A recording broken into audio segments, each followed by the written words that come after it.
The evening air outside La Marche, one of the city's most prestigious restaurant chains, was crisp and fragrant with the faint scent of rain on concrete. Neon lights shimmered off the glass windows, reflecting the vibrant hum of downtown traffic.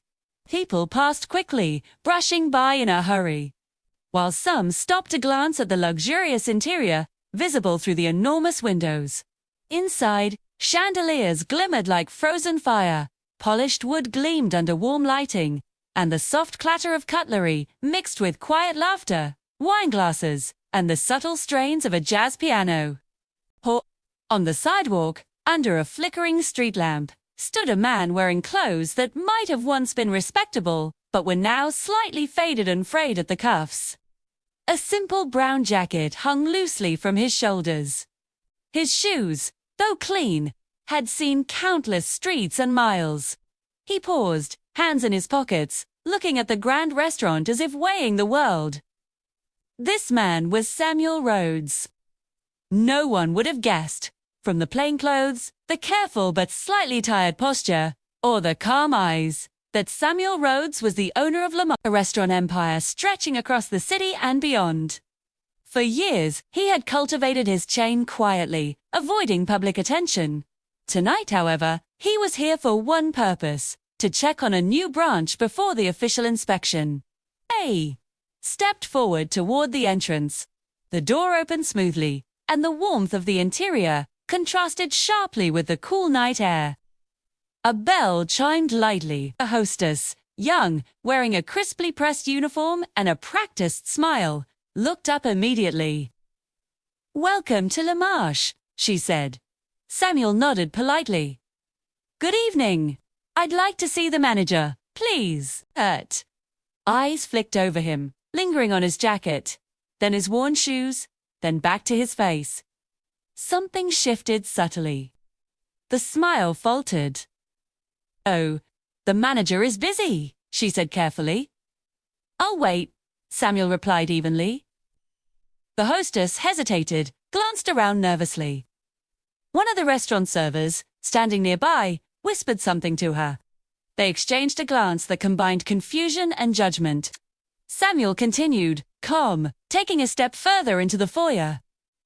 At that moment, a tall security guard approached, his uniform perfectly pressed, his stance firm. "Sir," the guard said, voice neutral but clipped, "I'm going to have to ask you to leave." Samuel stopped, slightly surprised. "Leave? I haven't done anything." The guard frowned. "This is a private restaurant. You can't just wander in. Please leave." Samuel's voice remained calm but firm. "Home. I'm here to see the manager regarding the restaurant's operations. I assure you, this is legitimate business." The guard looked him up and down, taking in the worn jacket, the plain shoes, the slightly unkempt hair. His expression hardened. "I don't care what you claim. You look like a vagrant. You need to go." A few guests near the entrance had begun to notice. Whispers spread across the foyer. Some guests pretended to check their phones, while others stared openly. The atmosphere shifted. What had been a smooth, elegant lobby now felt tense and uncomfortable. Samuel exhaled softly. "If you insist, I will leave," he said evenly. "But I would like to speak to the owner first." The words fell like a hammer. The guard froze. The hostess blinked. "The owner?" she asked, voice wavering slightly. "Yes," Samuel replied calmly. "I am the owner. I simply wish to observe operations in person before tonight's inspection." The guard stepped back slightly, confusion evident. "You, what?" Samuel straightened, exuding quiet authority. "I purchased this location several months ago. Tonight, I am evaluating staff performance and service. I came in quietly to observe. I didn't want any special treatment." The lobby erupted into stunned murmurs. Guests who had been casually watching now shifted uncomfortably. Several whispered to each other. Did he just? And he's the owner. The hostess's face turned pale. Sir, I'm so sorry. I didn't know. Samuel's gaze swept across the lobby, calm but piercing. Judgment should not be based on appearance. Respect is earned through conduct, not assumptions. Humiliation of guests or anyone reflects poorly on this establishment. The guard, still tense, stammered. I was just following protocol. Protocol is not a substitute for common sense or humanity, Samuel said evenly. You are dismissed. The guard's jaw tightened. He nodded stiffly, turning to leave.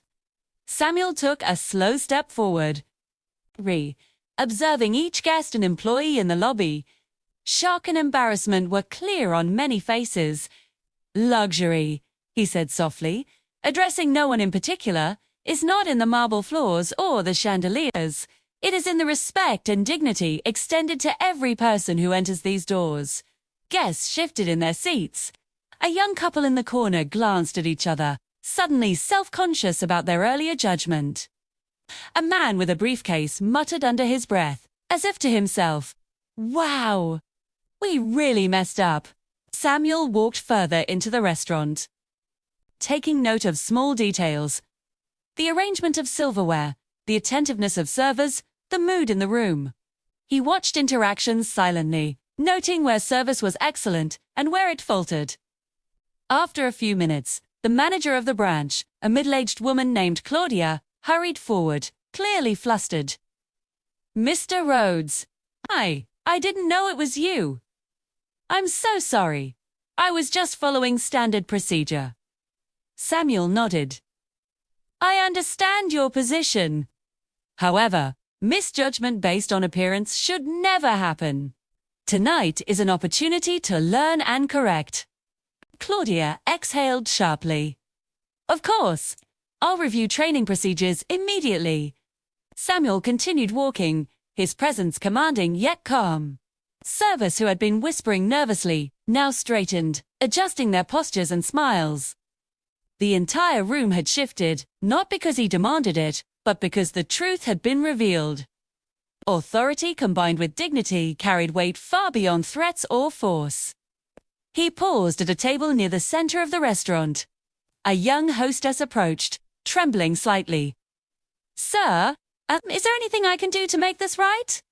Samuel smiled faintly. Yes, treat everyone you meet with the respect you would expect for yourself. That alone will set this restaurant apart. As he turned to leave, a small group of guests lingered, whispering among themselves. One man leaned toward his wife. Did you see that? He was kicked out, like... And now? He's the owner. Yes, she whispered. And I think we just learned a very important lesson. Samuel Rhodes walked out into the night air, calm, composed, knowing the ripple effect of this single evening would last far longer than anyone could imagine. Guests would talk, employees would adjust, and the story would circulate. It was more than a lesson in judgment. It was a lesson in humanity, humility, and the quiet power of respect. By the time the night ended, Claudia had gathered her staff for an immediate review session. Tonight was a wake-up call, she said firmly. Judgment based on appearance will no longer be tolerated. Our service must reflect respect first, luxury second. Outside, Samuel paused once more, looking back at the warm glow of the restaurant. The city lights shimmered on wet streets. A single thought rested in his mind. True luxury begins with human decency. And with that, he disappeared into the night, leaving behind stunned employees, humbled guests, and a restaurant forever changed by one evening when dignity had been proven stronger than assumption.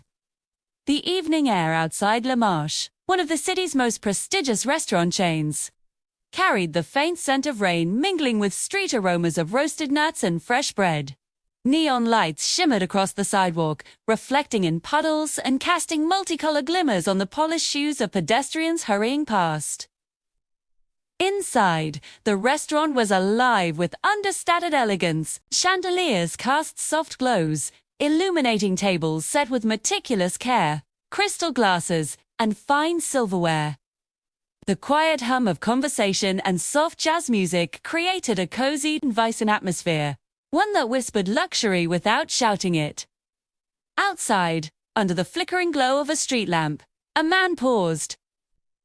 He was dressed in a dark, slightly worn jacket, faded jeans, and shoes that had clearly seen many streets. Nothing about him screamed wealth or authority.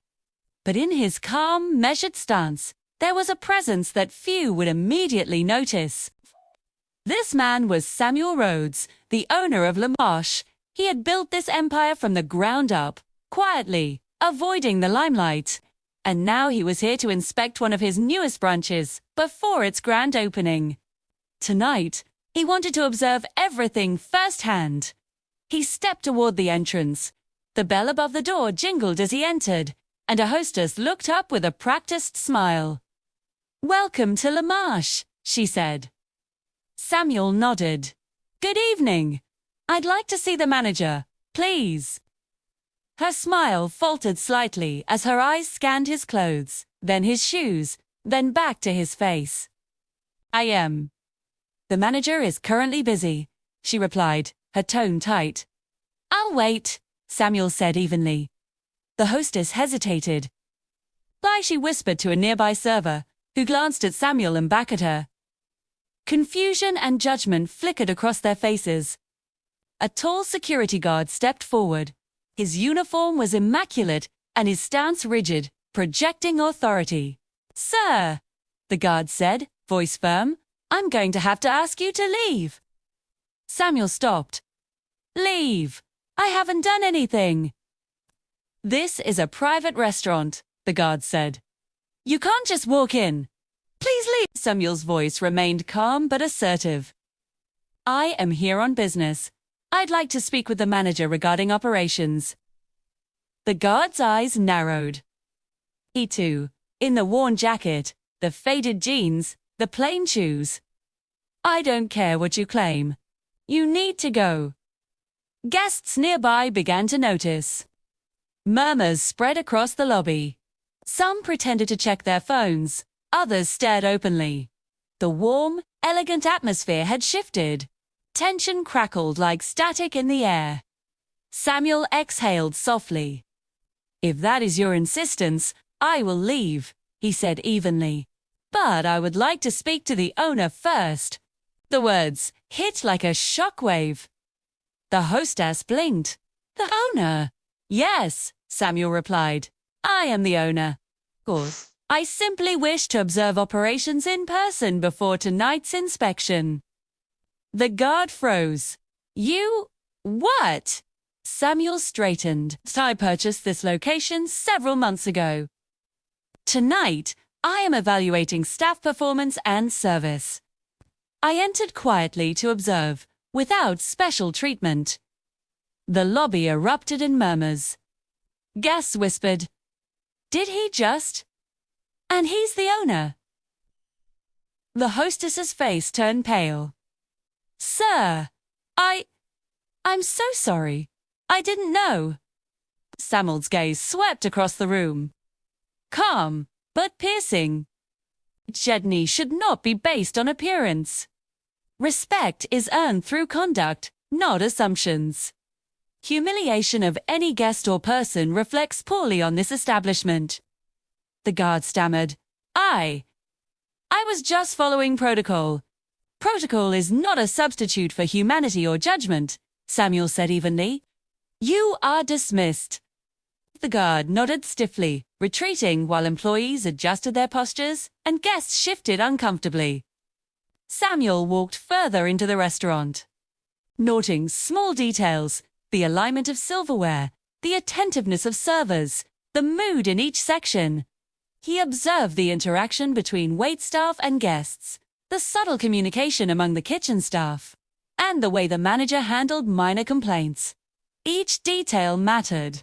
Every imperfection would be addressed. The branch manager, Claudia, hurried forward, flustered. "Mr. Rhodes, I didn't know it was you. I apologize for everything that happened." "I understand your position," Samuel said. "However, misjudgment based on appearance should never occur. Tonight is a chance to learn and correct it." Claudia exhaled sharply. "Of course, I'll review training immediately." Samuel continued walking, observing employees closely. Servers who had been whispering nervously straightened their posture. A hostess approached timidly, asking, "Sir, how can we make this right?" Samuel smiled faintly. "Treat everyone with respect. That alone elevates this restaurant above the rest." Guests whispered among themselves, some embarrassed by their own earlier judgment. A young couple at a corner table exchanged glances. "We just learned something," the woman whispered. "Yes," her partner replied quietly. "True respect doesn't come from appearances." As the evening progressed, Samuel moved discreetly through the dining room, taking note of service, observing reactions, and listening for subtle errors. One server had almost missed refilling a water glass. Another had failed to notice a guest's napkin spill. He made mental notes for each, knowing that the feedback would be precise, constructive, and transformative. Meanwhile, the tension outside the staff room was palpable. Employees whispered about what had just happened at the entrance, fear, embarrassment, and disbelief combined. The idea that someone they had judged so harshly could be the owner of the entire chain struck everyone like a revelation. Claudia finally gathered the staff for a brief meeting. Tonight was a wake-up call. Assumptions based on appearances are unacceptable. We will immediately revise protocols, ensure proper training, and never again humiliate someone unjustly. Samuel Rhodes stood quietly at the edge of the room, observing, but saying nothing.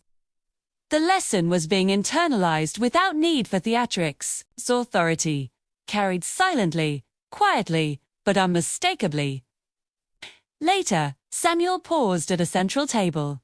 A young hostess approached him hesitantly. "Sir, what should I do to ensure this never happens again?" "See every person," Samuel said softly, "as they are, not as you assume them to be. That is the foundation of respect and service. Luxury begins with dignity, not decoration." He continued walking through the restaurant, allowing his presence to settle, his observations to guide future change. Every table, every employee, every guest became part of an unspoken lesson. By the time the night ended, the staff had implemented new protocols, training schedules, and even subtle behavioral changes in their interactions with guests. The ripple effect of one moment of judgment followed by revelation had forever altered the culture of this location. Outside, Samuel paused once more, looking at the city lights reflecting off wet streets. The lesson of the night was simple yet profound. True luxury is respect, humility, and understanding, and it begins with the way you treat the smallest guest or staff member. As he walked away, guests, employees, and even the previously judgmental security guard carried the memory of this evening. It was a story that would be told in whispers, lessons learned, and a reminder that appearances could never define worth. That night, the restaurant did not just serve meals. It served an unspoken message that lingered in every mind present. Never underestimate dignity, and never let judgment blind you to the truth. And Samuel Rhodes disappeared into the night, living a transformed restaurant and a city subtly shifted by one evening where humanity had been measured, tested, and proven stronger than assumption.